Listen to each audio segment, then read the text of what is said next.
थक जाओ तो थोड़ा रुकना, पर उसके बाद फिर डटे रहना। Hello everyone, I am Rahul Gujral.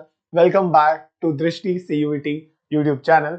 And today अभी हम डिस्कस करेंगे माइक्रो इकोनॉमिक्स के इजी बट इंपॉर्टेंट एमसीक्यूज। तो माइक्रो इकोनॉमिक्स हमारी फर्स्ट यूनिट है और एक है हमारी मैक्रो इकोनॉमिक्स। तो माइक्रो की भी अपनी इंपॉर्टेंस है, मैक्रो की भी है। तो आज मैं कुछ ऐसे एमसीक्यूज लाया हूं जो कि बहुत जनरल है, बट कभी कभी कंफ्यूजन हो सकती है। तो जनरल को हम भूल जाते हैं, इसलिए तो general MCQs, basic MCQs for microeconomics. तो today we are going to start. I hope आपकी एग्जाम की तैयारी बहुत अच्छी चल रही है। कोई भी डाउट है तो आप मुझसे हमेशा कमेंट में पूछ सकते हैं, राइट? तो without any further delay, I am Rahul. Let us start our micro economics revision through MCQs, right? So as always, जैसे हमने accountancy, by the way accountancy and business studies की फुल 50 एमसीक्यूज की series आप देख सकते हो, मैंने एक ही वीडियो में रिवीजन कराया है। उसके अलावा entrepreneurship development, if you want to see business studies specific, you can see that, right? If you want to see introduction to MS Excel, that is a spreadsheet, you can see. Everything is available on the YouTube channel, right? बाकी आज हमारा उद्देश्य है micro economics को करना। तो चलिए पहले आपको रूल बता देता हूँ। हर क्वेश्चन के लिए आपको मिलेगा 1 मिनट, और किसी किसी क्वेश्चन जो बहुत इजी होगा उसके लिए मिलेंगे सिर्फ 40 सेकेंड। आपको आंसर करना है, अपनी कॉपी में लिखना है। लास्ट में आप मुझे बताना आपके कितने मार्क्स आए, ठीक है? फिर जब वो टाइम अप होगा अभी, उसके बाद पर क्वेश्चन, हर एक क्वेश्चन के बाद मैं आपको समझाता चलूं, ठीक है? तो पहला क्वेश्चन आ रहा है आपकी स्क्रीन पे 40 सेकेंड्स के लिए। नाउ करिए। पहला क्वेश्चन ही सबसे आसान। What is microeconomics primarily concerned with? Microeconomics किस लिए concerned होता है?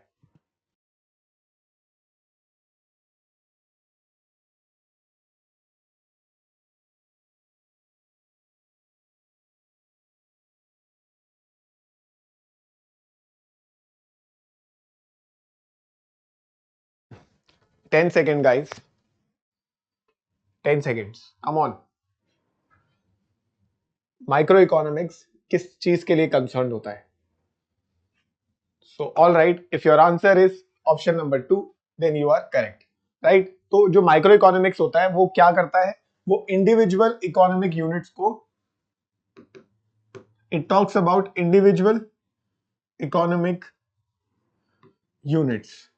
So I'm not saying individual person, मैं इंसान, not that individual obviously. We're talking about individual economic units, जैसे कि हमारे फर्म्स हो गए, ठीक है? एक इंडिविजुअल यूनिट है एक पूरी फर्म अपने आप में, ठीक है? बिजनेसेस हो गए, और यस हाउस होल्ड्स भी हो गए। इसमें हम पढ़ते हैं डिमांड के बारे में, सप्लाई के बारे में, ठीक है? इनकम के बारे में। सो ये क्या है? हमारी इंडिविजुअल यूनिट्स है, इंडिविजुअल इकोनॉमिक यूनिट्स है। That is your micro economics, ठीक है? तो आप बोल सकते हो it studies how individual economic units and firms makes decisions and interact in the economic environment, ठीक है? So this was question number 1. Now question number 2, again for 45 seconds, coming on your screen. Now, attempt it like a real mock. What does the PPC represent?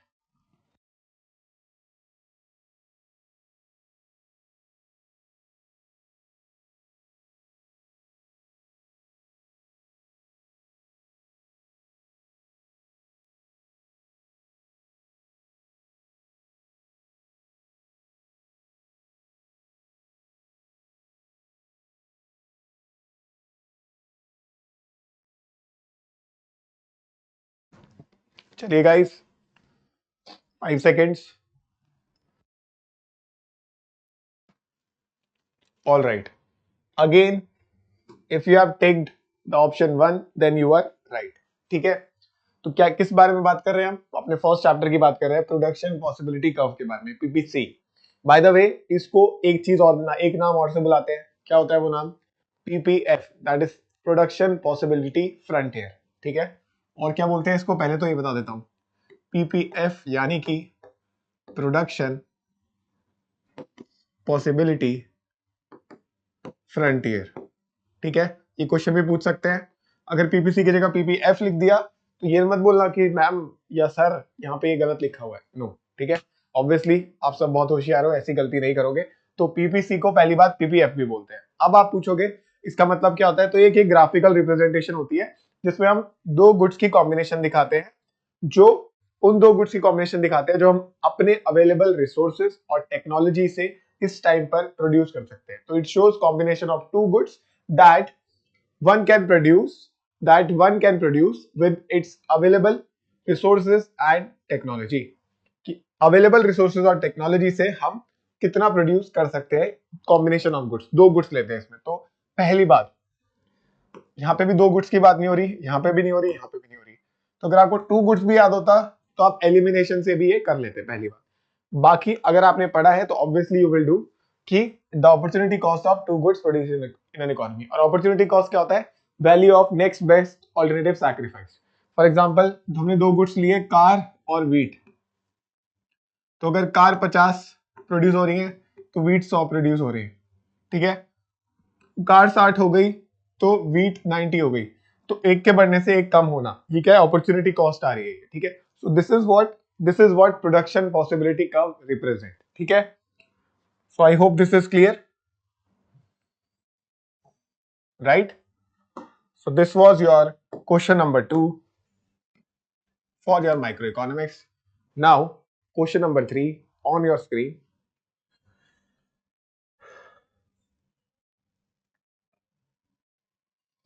For 40 seconds, again easy question. Now, the opportunity cost of producing more of one good is, so just आपको मैंने definition बताई है, so that is what that is, right? जो आपको भी बताया है वही इसका आंसर है। तो अपॉर्चुनिटी कॉस्ट से बहुत क्वेश्चन आए जाते हैं, या तो वो आपसे डायरेक्टली पूछेंगे और else they will give you a situation और पूछेंगे इसमें अपॉर्चुनिटी कॉस्ट क्या है, ठीक है। 10 seconds.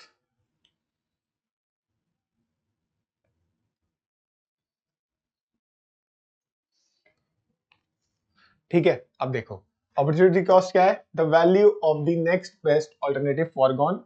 Foregone means sacrificed,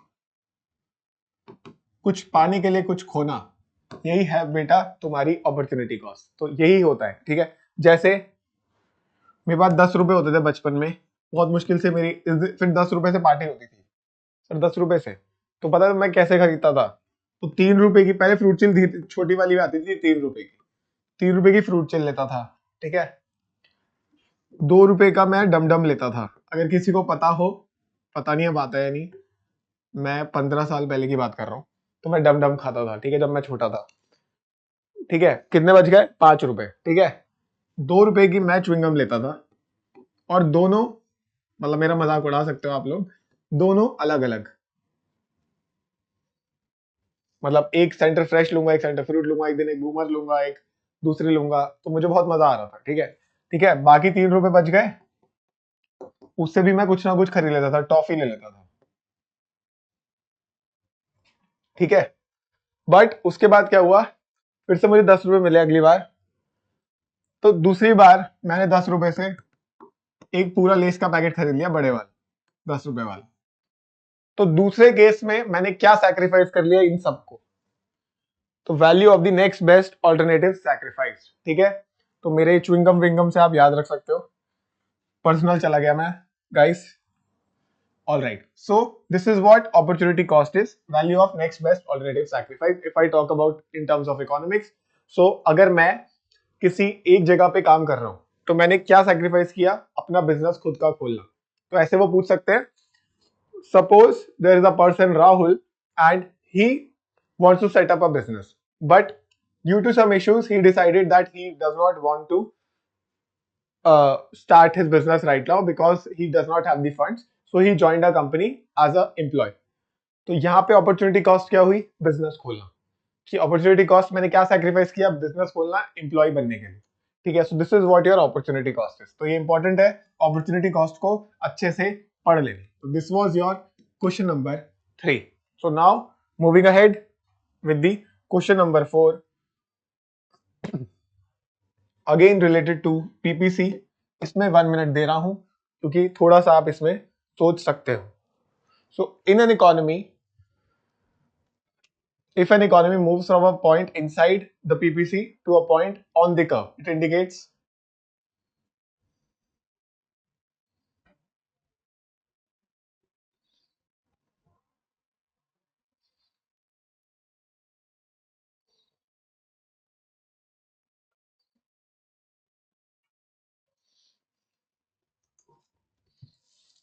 30 seconds.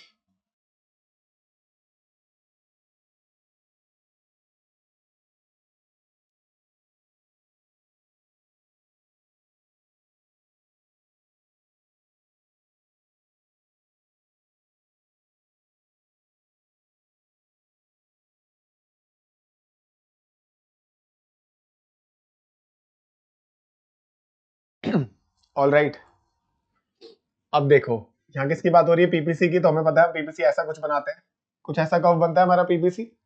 Yes, तो यहाँ पे हमारा कुछ अगर पॉइंट इसी पे ही है तो मतलब हमारा एफिशिएंट यूज हो रहा है, मतलब. और अगर पॉइंट इनसाइड था पहले तो मतलब इकोनॉमी अच्छा परफॉर्म नहीं कर रही थी एक तरीके से. मान लो अवेलेबल रिसोर्सेज, टेक्नोलॉजी सब कुछ लगा के हम पूरा एफिशिएंट यूज नहीं कर पा रहे थे, ठीक है. बट ये बोल रहा है कि मूव्स इनसाइड से पीबीसी पे आ गया, हमने मूव कर लिया था. तो ये क्या हुआ, अच्छी बात हुई, ठीक है. It is a good thing for the economy. So if a point moves from a point inside the PBC to a point on the curve, so it indicates your efficient use of resources. So option 1 is the correct answer. तो इसको देख सकते हो, right. कोई doubt है तो you can ask in the comments also, ठीक है. तो I hope PPC is clear. अच्छा, मुझे एक चीज और बताओ, पीपीसी में पूछ सकते हैं कि what are the assumptions do we take while making the PPC. PPC जब हम बनाते हैं तो उसमें कुछ अजम्पशंस होती है, तो वो अजम्पशंस कौन सी होती है वो बताइए. चलिए बताइए, 10 सेकंड देता हूं आपको.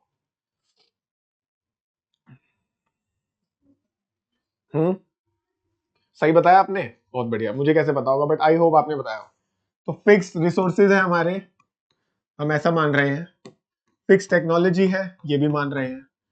और एफिशिएंट प्रोडक्शन हो रहा है, बिल्कुल कुछ वेस्टेज नहीं हो रही है रिसोर्सेज की, एफिशिएंट है सब. तो ये इन 3 अजम्पशन होती है कि फिक्स रिसोर्सेज है, फिक्स टेक्नोलॉजी है, कुछ चेंज नहीं हो रहा, और सब एफिशिएंट है, हर चीज बिल्कुल टाइम पे हो रही है और बिल्कुल कम से कम दाम पे हो रही है, which is not realistic. But अगर हमें पीपीएफ या पीपीसी बनाना है तो वी टेक दीज 3 assumptions. इसको भी आप याद रखना, important for your exam. assumptions in the case of PPC, right? So this was your question number 4. Now question number 5. 1 second. So question number 5 coming on your screen in 30 seconds. All right, so this is your question. You have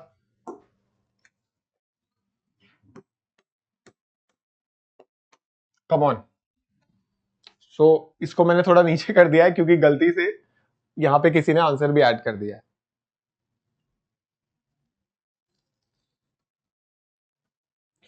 All right. In the case of single commodity, consumer equilibrium is attained. Consumer equilibrium पे question है, तो single commodity case में consumer equilibrium कब होता है. Easy question again, very basic question. Consumer equilibrium कब attain होता है सिंगल कॉमोडिटी केस में.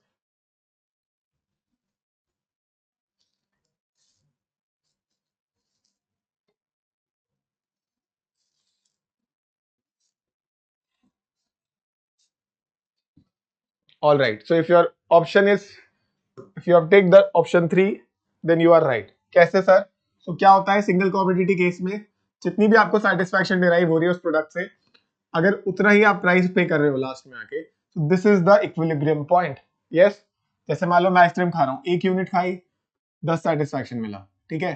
2 यूनिट खाई मुझे और बढ़ गया 11 सेटिस्फैक्शन मिला. 3 खाई वापस मुझे 11 मिला. 4 खाई, ठीक है, मुझे कम होने लग गया अब 9.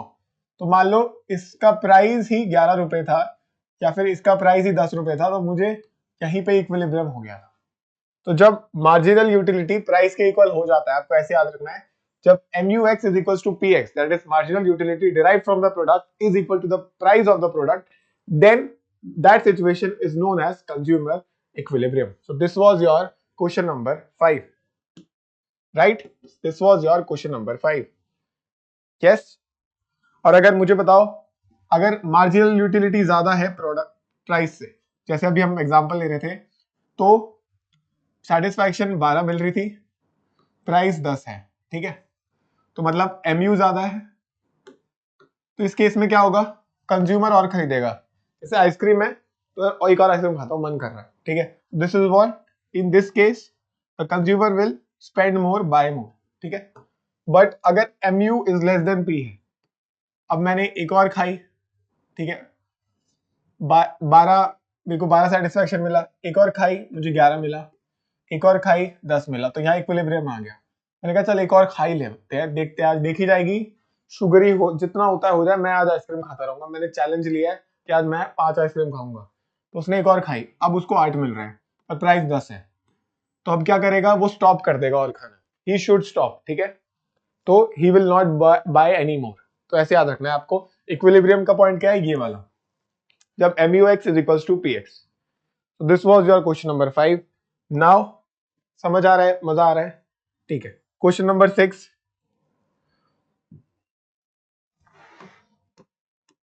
for 45 seconds coming now. Which of the following correct statement about the marginal utility of a good in consumer equilibrium? तो marginal utility में इसमें से कौन सी स्टेटमेंट करेक्ट है, करेक्ट पूछा है।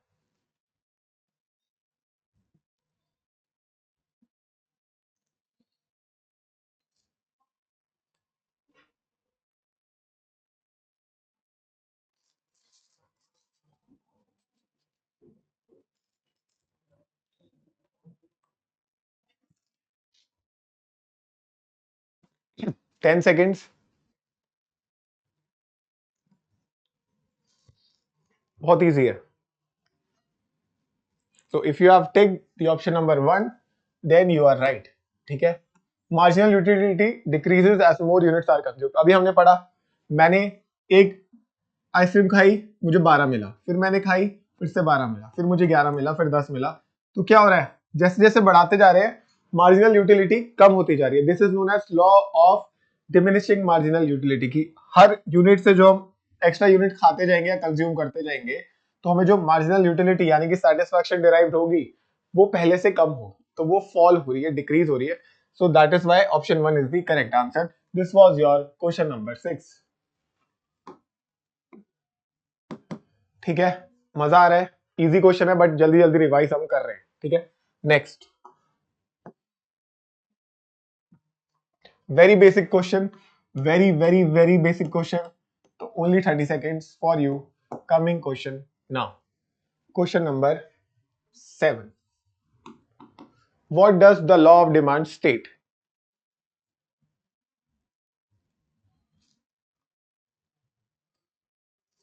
What does the law of demand state?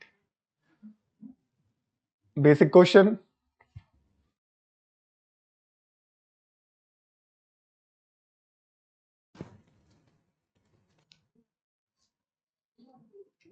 So we know keeping other factors constant,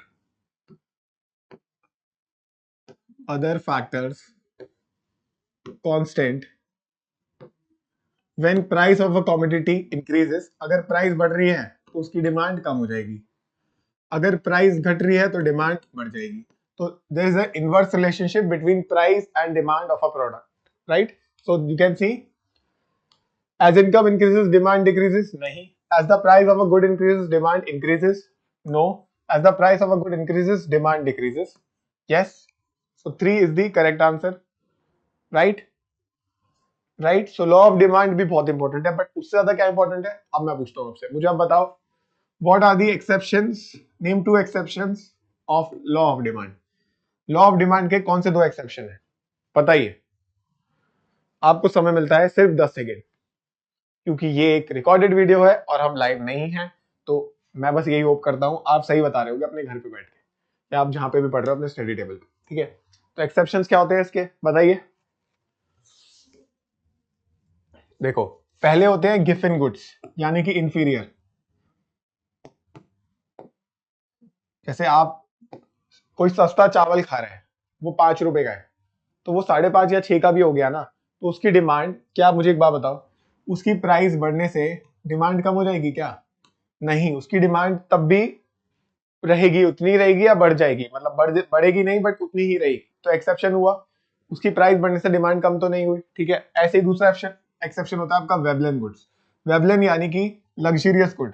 भाई देखो, जिन लोगों को फ्लेक्स करना होता है ना, उनकी 7 लाख की गाड़ी में वैसे काम चल जाता है, पर वो 7 लाख वाली गाड़ी जब 10 लाख की होगी वो तब खरीदेंगे, क्योंकि वो तब को सबको जाके सुनाएंगे तेरे भाई ने 10 लाख की गाड़ी लेके आया है वो, ठीक है। अपने पैसे से नहीं लाया, वैसे समझ रहे हो कहां से लाते हैं लोग पैसे?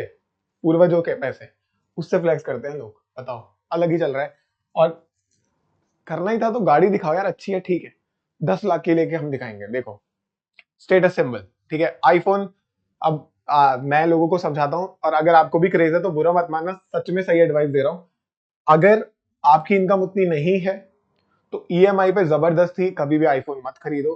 अगर आप 1 लाख का आप आईफोन खरीद रहे हो और आपकी इनकम ही 30,000 है, फिर आप हर महीने 10,000 आप ईएमआई पे भर रहे हो, तो आपने अपने ऊपर बोझ ले रखा है। तो आपकी सैलरी 20,000 ही हो गई, क्योंकि हर 10,000 तो आपका हो जा रही है ईएमआई। तो ईएमआई अच्छी चीज है, तब अच्छी चीज है उस इन्वेस्टमेंट में जो बहुत जरूरी है। क्या आईफोन इतना जरूरी है कि आपने अपने ऊपर इतना बोझ लिया हुआ है कि आप 1 साल तक किस्तें ही भरे जा रहे हैं? तो बस कभी ये सोच के देखना, ठीक है। इस बारे में बाकी डिटेल में किसी और दिन बात करेंगे, सेपरेट वीडियो मैं ले आऊंगा अगर आपको चाहिए, ठीक है। ठीक है, क्वेश्चन नंबर 7 था, अब आते हैं हम क्वेश्चन नंबर 8 पे। ठीक है, गुड क्वेश्चन है। Next question, so 45 seconds on your screen coming now. What is represented by the movement along the demand curve? I am asking movement.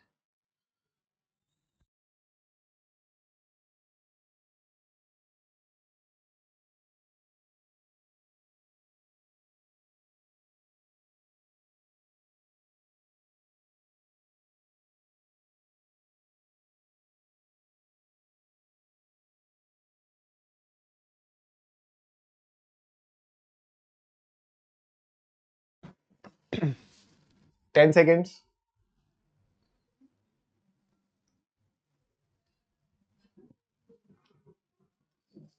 All right, time up. अब आप देखो, यहाँ पे movement बोला है, ठीक है, तो ये हमारा डिमांड का वैसा होता है कुछ, हाँ या ना? ठीक है, मान लो यहाँ पे पॉइंट था तो हमने डिमांड का वैसे बना दिया। ये हमारी जीरो, ये हमारी X axis, Y axis price, ये हमारी क्वांटिटी, ठीक है। मूवमेंट कब होती है? जब उसका खुद का ही प्राइस चेंज हो जाए, और कोई फैक्टर चेंज नहीं हुआ, और कोई फैक्टर होता है तो शिफ्ट हो जाता है डिमांड का, ठीक है। यहाँ पे खुद की प्राइस ही चेंज होती है तो क्या होता है? मूवमेंट होता है। तो क्या हुआ है? Change in consumer income, no. Change in the price of the good, yes, ठीक है। तो जैसे मान लो पहले प्राइस इतना था पर अब प्राइस इतना हो गया, तो प्राइस बढ़ने से क्वांटिटी कम हो गई, तो ये क्या है? इस पॉइंट से इस पॉइंट पे आ गया, जिसको बोलते हैं मूवमेंट अलोंग डिमांड कर्व, ठीक है, डी डी डैश, ठीक है। This is known as movement along demand curve. Yes, I hope so. This is also clear, guys. This was our question number 8. All right. Next question, if you are ready. All right. Very basic question again. तो movement और shift दोनों पढ़ लेना, important है। Next question, question number 9. What does the price elasticity of demand measure? Price elasticity of demand क्या measure करता है?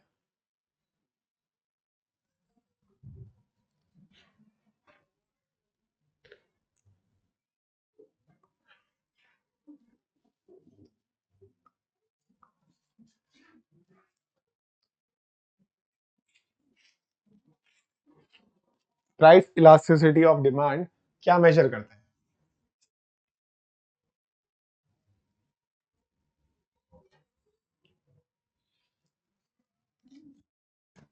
All right, first option से चेंज इन क्वांटिटी सप्लाइड, नहीं। चेंज इन टोटल एक्सपेंडिचर, नहीं। The responsiveness of quantity demanded to price changes, yes. तो हम क्या बोलते हैं, इसका फॉर्मूला क्या होता है? Percentage change in quantity demanded upon percentage change in price, ठीक है। प्राइस इलास्टिसिटी ये मेजर करता है कि कितना, जो हमने लॉ ऑफ डिमांड हमने लगाया है कि प्राइस चेंज होने से कितने डिमांड में चेंज आ रहा है, हमने लॉ ऑफ डिमांड में पढ़ा था, पर कितना चेंज आ रहा है? चेंज आ रहा है हमें पता है, पर कितना चेंज आ रहा है ये हम किससे मेजर करते हैं? प्राइस इलास्टिसिटी ऑफ डिमांड से। ठीक है, तो ये आप याद रखना। तो the option 3 is the correct answer for your question number 9, right? Measures how responsive quantity demanded of a good is to change in its price. ठीक है, तो this is the correct answer. So price elasticity of demand बहुत जरूरी है, आपको पता होना चाहिए परफेक्टली इलास्टिक क्या होता है, इनइलास्टिक क्या होता है, यूनिटरी इलास्टिक क्या होता है, इसको बहुत अच्छे से आप प्रिपेयर कर सकते हो। ठीक है, okay, next question, again a very basic definition yet very important, 45 seconds. The law of diminishing returns.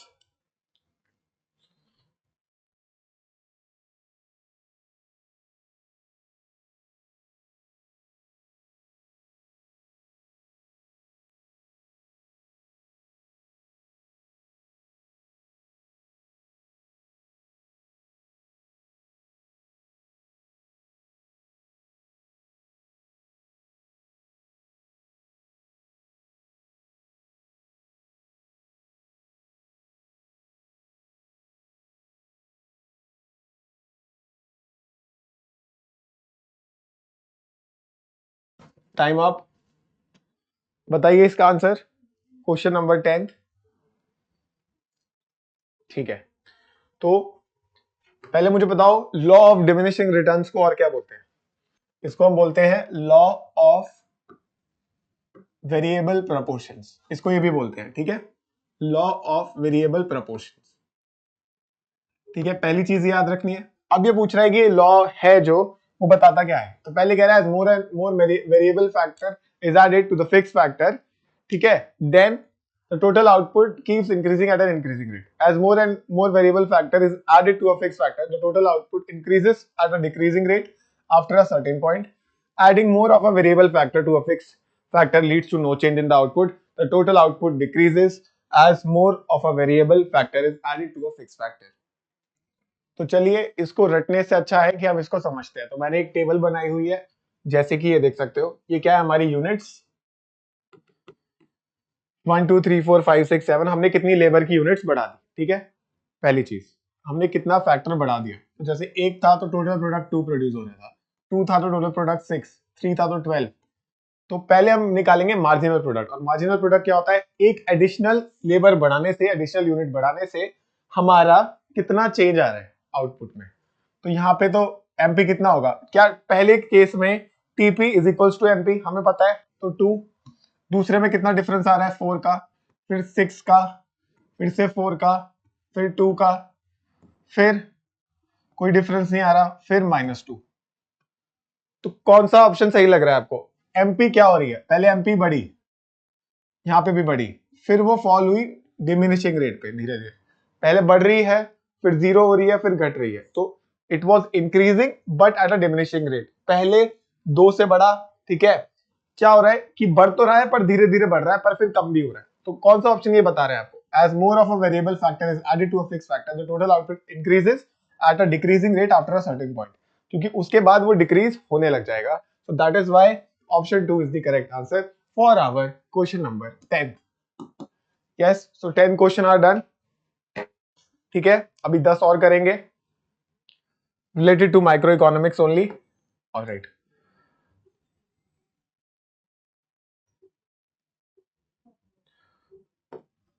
so the next question coming for 30 seconds, it's an easy question। तो बताइए ये question, when MP is negative TP, जब MP negative होता है तो TP के साथ क्या होता है? मार्जिनल प्रोडक्ट नेगेटिव है तो टोटल प्रोडक्ट क्या होगा? इसी टेबल से बता सकते हो।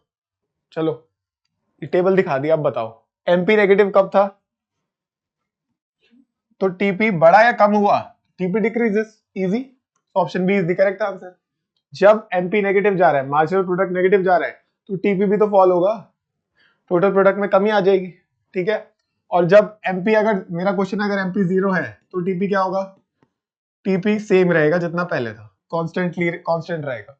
Yes, so this was your question number 11, very easy question। next question, that is question number 12, very easy question again। देखो सब कुछ easy ही है, ज्यादा टेक्निकल में नहीं जा रहे हैं अभी हम, क्योंकि हम एक रिवीजन कर रहे हैं, आपको सारे इंपॉर्टेंट पॉइंट्स बता रहा हूँ, और जो बेसिक्स है इसमें तो गलती करनी ही नहीं है, इसलिए बता रहा हूँ, ठीक है। तो next question, market supply is defined as, market supply की डेफिनेशन।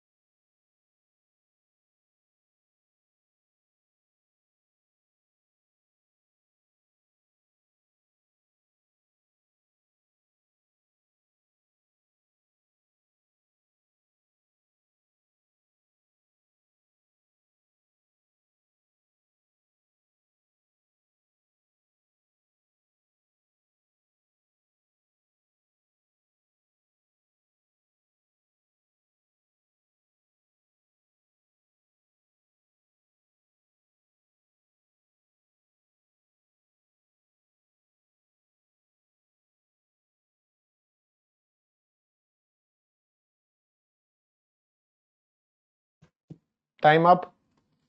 ऑल राइट, तो अगर आप थर्ड पे टिक कराए तो सही आंसर। मैंने आपको बताया था दोनों डिमांड के केस में और सप्लाई के केस में अगर प्राइस में ही चेंज आ रहा है तो मूवमेंट होगी,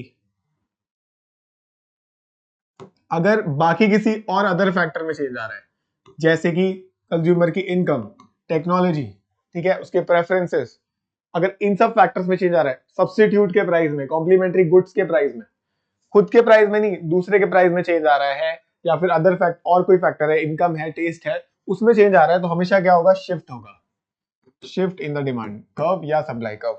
तो क्या हो रहा है यहाँ पे बात, change in the non price determinant like technology and production cost, right? So this is what, this is your shift in the supply curve. Question number 13. Now question number 14 related to the price elasticity of supply. If the price elasticity of supply is equal to zero, the supply is considered, मैंने आपसे बोला था कि ये पता होना चाहिए zero का मतलब क्या है और वन का मतलब क्या है।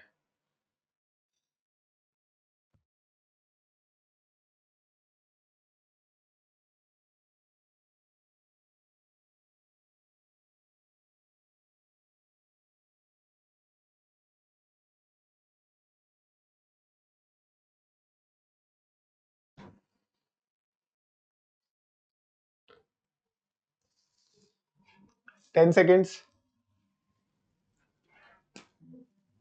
For question number 14।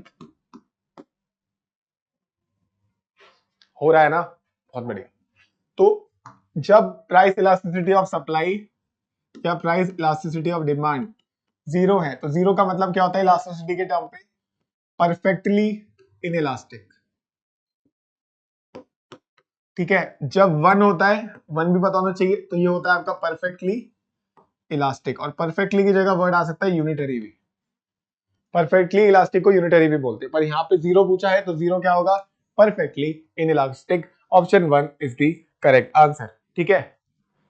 और वन क्या होता है, इलास्टिक, तो उसका मतलब क्या हुआ कि percentage change in price leads to equal percentage change in the quantity demanded. अगर प्राइस 10 से बढ़ी तो क्वांटिटी डिमांडेड भी 10 से बढ़ गई, तो परसेंटेज चेंज उनका सेम आ रहा है। अगर ये 10% से बढ़ा, ये भी 10% से बढ़ा, ये क्या हो गया आपका परफेक्टली इलास्टिक, ठीक है। तो ऐसे आपको पढ़ना है इसको, ठीक है, एग्जांपल्स के साथ। So this was your question number 14th. Now question number 15th.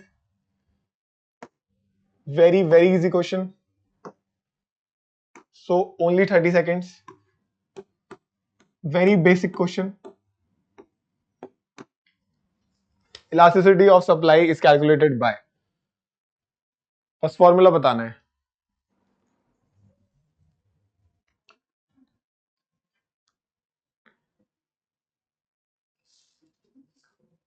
Very basic MCQ.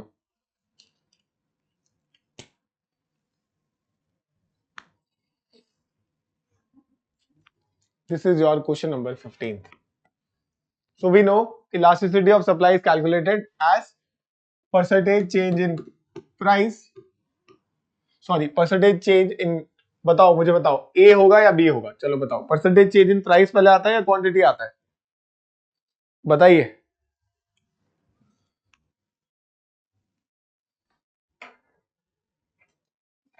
तो वी नो हमारा फॉर्मूला होता है percentage change in quantity supplied upon percentage change in price. ठीक है, प्राइस के पर्सपेक्टिव से क्वांटिटी में कितना असर चेंज आया है, तो वो हमारा हुआ option B, that is elasticity of supply, right. So this was your question number 15th. Now let us talk about 16th related to cost. So only 35 seconds for you. In the short run, which of the following remains constant regardless of the level of output?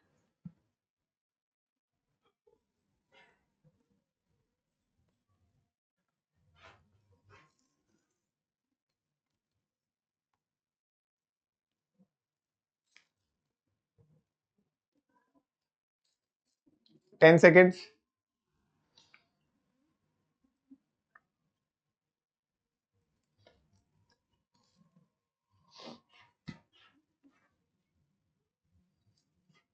तो answer is fix cost.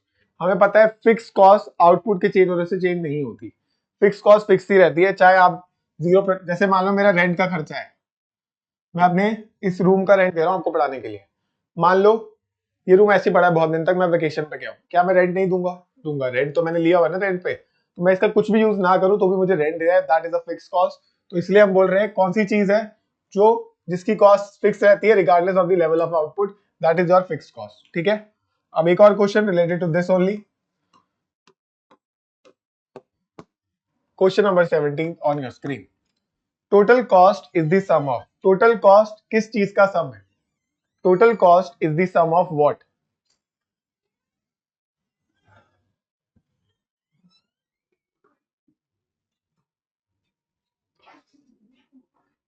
Total cost is the sum of,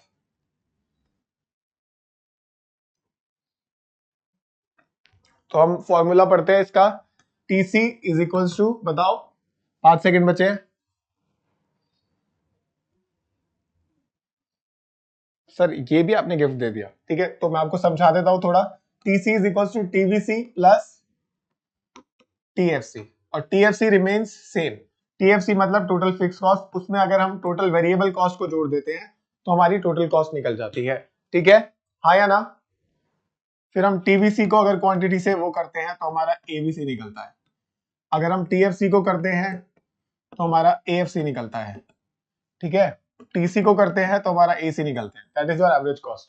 तो ये कुछ extra भी बता दिया है due to my fault, so I hope we are good. ठीक है, so this was question number 17। Now question number 18 जो मैंने आपको अभी समझाया है उसी से रिलेटेड है। In the short run which one of the following is a fix cost, इसमें से फिक्स कॉस्ट कौन सा है? लिटरली अभी बताया आपको।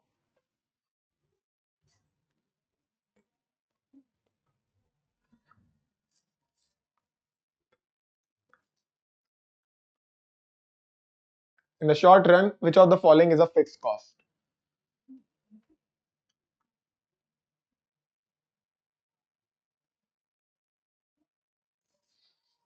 ऑल राइट, तो अभी आपको बताया था कि अगर मैंने ये बिल्डिंग रेंट पे ले ली, मैंने नहीं भी यूज करा तो भी एक कॉस्ट मेरी रहेगी, so that is why rent for a factory building is the correct answer for question number 18।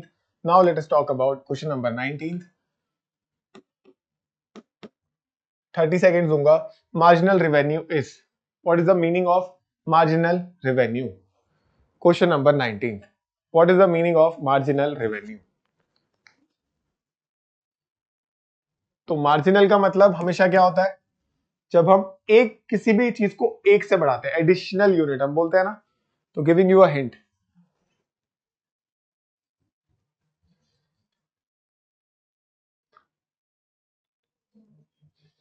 ठीक है, तो कहीं पे भी ढूंढ लो 1 यूनिट की बात हो रही है क्या, एडिशनल यूनिट की?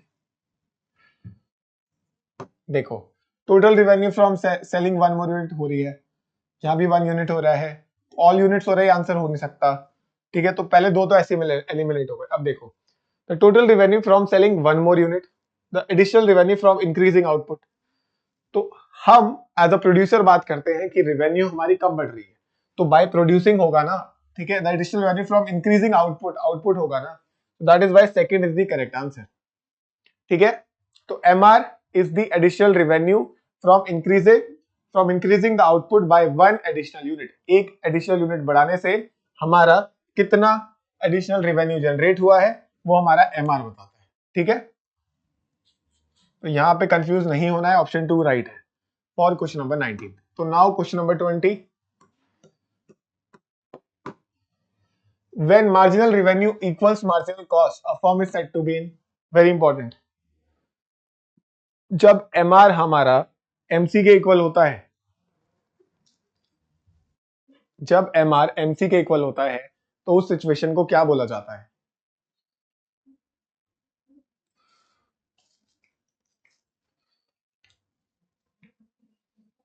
20 सेकेंड।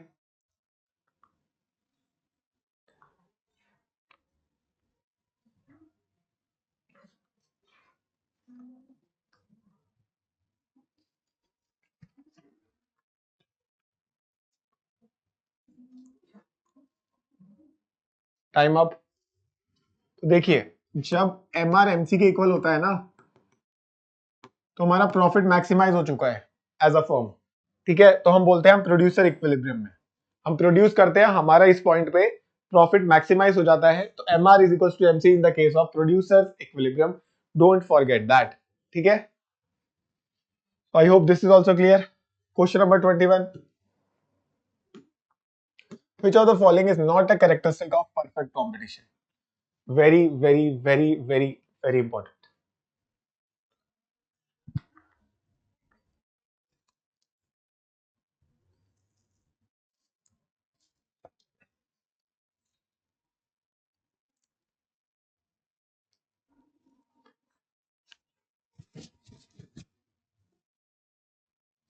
Time up. तो देखो, परफेक्ट कॉम्पिटिशन में लिखा है कि नॉट अ कैरेक्टरिस्टिक्स, ये ध्यान से पढ़ना है कि नॉट पूछा है। वहां बायर्स एंड सेलर्स ज्यादा होते हैं होमोजेनियस प्रोडक्ट होते हैं, बैरियर होता है नहीं होती। तो परफेक्टली कॉम्पिटिशन में क्या होता है, कोई बैरियर नहीं होता, कोई भी आ सकता है, कोई भी जा सकता है, ऐसी मार्केट है। फॉर एग्जाम्पल, होली पे कलर बेचने होते हैं, गुलाल, गुलाल की बात कर रहा हूँ, तो कोई सी भी दुकान वाले, बिजली की दुकान वाले, कारपेंटर वेंटर सब अपने घर के बाहर कलर लगाते हैं, किसी को रोक टोक है नहीं है। दूसरी चीज, आइडेंटिकल प्रोडक्ट यानी कि होमोजेनियस, सब एक जैसे प्रोडक्ट बेच रहे हैं, कोई अलग सा इनोवेशन तो नहीं हो रहा गुलाल में, नहीं हो रहा। ठीक है, और बहुत सारे बायर्स एंड सेलर्स होते हैं, तभी तो लोग बेच रहे हैं ना, कि पता है कोई ना कोई खरीद लेगा चलता फिरता। तो बायर्स एंड सेलर्स भी लार्ज होते हैं। This is what, these are the characteristics of perfectly competition market. ठीक है, next question, in a perfectly competitive market the price is determined by, मैंने जान के नहीं बताया था ताकि आप अब बताओ, इस परफेक्टली कंपटीशन मार्केट में प्राइस कौन डिटरमाइन करता है, कि कितना प्राइस रखेंगे हम गुलाल का। मुझे गुलाल बेचना है होली पे, मैं अपने घर के बाहर गुलाल लेके बैठ गया, तो मैं प्राइस कैसे सेट करूंगा?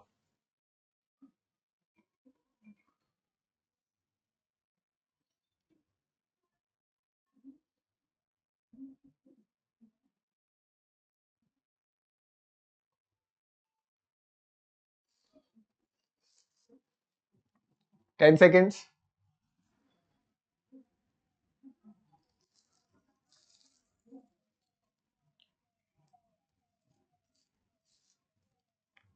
ऑल राइट, तो मैंने आपको बताया था कि मैं होली के कलर लेके बैठ रहा हूँ, तो मैं कोई नहीं होता चूज करने वाला, हर कोई बेच रहा है ना, तो मार्केट डिसाइड करेगी कितना प्राइस है। तो मार्केट फोर्सेस यानी कि डिमांड एंड सप्लाई ही डिसाइड करेगा कि इसकी प्रोडक्ट, इसकी प्राइस क्या होगी, intersection of demand and supply. ठीक है, तो इट इज, या तो लिखा है it is decided by the market forces, या लिखा है it is decided by the interaction of supply and demand. ठीक है, all right, two more questions guys, I hope आपको मजा आ रहा होगा। ठीक है, next question is very important again, question number 23, if the demand curve shifts to the right in a perfectly competitive market the equilibrium price will, अगर demand curve right में shift हो रहा है, डिमांड कर्व यहां था वो यहां हो गया, तो इक्विलिब्रियम कैसे मिलेगा, ये पूछ रहा हूं मैं।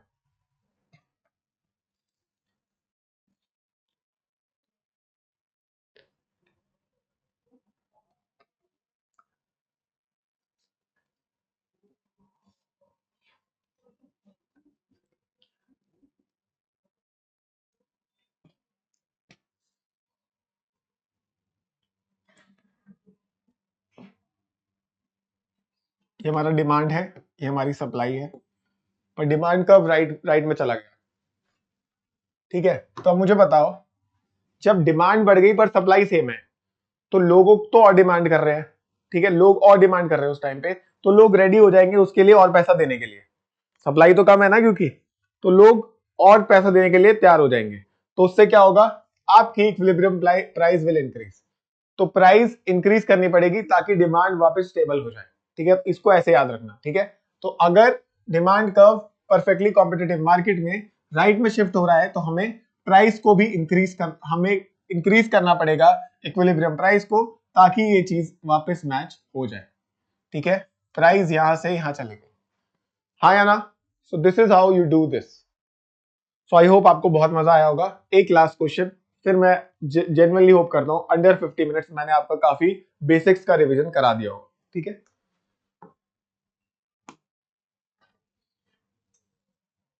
ठीक है, तो ये तो हो गया डिमांड कर्व राइट में शिफ्ट हो गया। अब मुझे बताओ, अगर यही चीज सप्लाई कर्व के साथ हो जाए तो तब क्या होगा इक्विलिब्रियम प्राइस के साथ। ये इंपॉर्टेंट क्वेश्चन है दोनों, बहुत ज्यादा। तो अगर सप्लाई कर्व राइट शिफ्ट हो गया तो क्या होगा।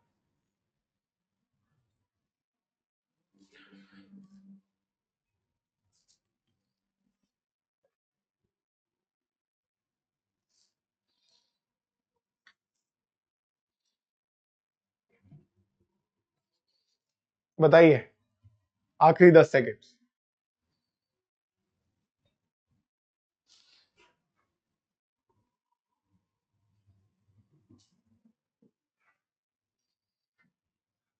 ऑल राइट, सो अब क्या हो जाएगा, वहां पे इंक्रीज हुई थी, यहाँ पे डिक्रीज, तो ये तो आप गैस भी कर सकते थे, बट फिर भी समझ लेते हैं। ये हमारा डिमांड था, ये हमारी सप्लाई थी, तो अब सप्लाई राइटवर्ड शिफ्ट हो गई। तो अब इसको इक्विलिब्रियम लाने के लिए प्राइस को कम करना पड़ेगा, हाँ या ना, खुद देख लो। हाँ या ना, खुद देख सकते हो, ऐसे बना के देख लेना, यस और no. That is why the answer is it decreases. ठीक है, जब परफेक्टली कॉम्पिटिटिव मार्केट में डिमांड कब राइट शिफ्ट हुआ है तो प्राइस क्या होगी, प्राइस इंक्रीज होगी। अगर सप्लाई कब राइटवर्ड शिफ्ट हुआ है तो प्राइस क्या होगी, डिक्रीज होगी। ऐसे याद रख सकते हो। तो ठीक है गाइस, ये थे हमारे 24 क्वेश्चंस, बहुत जरूरी क्वेश्चंस।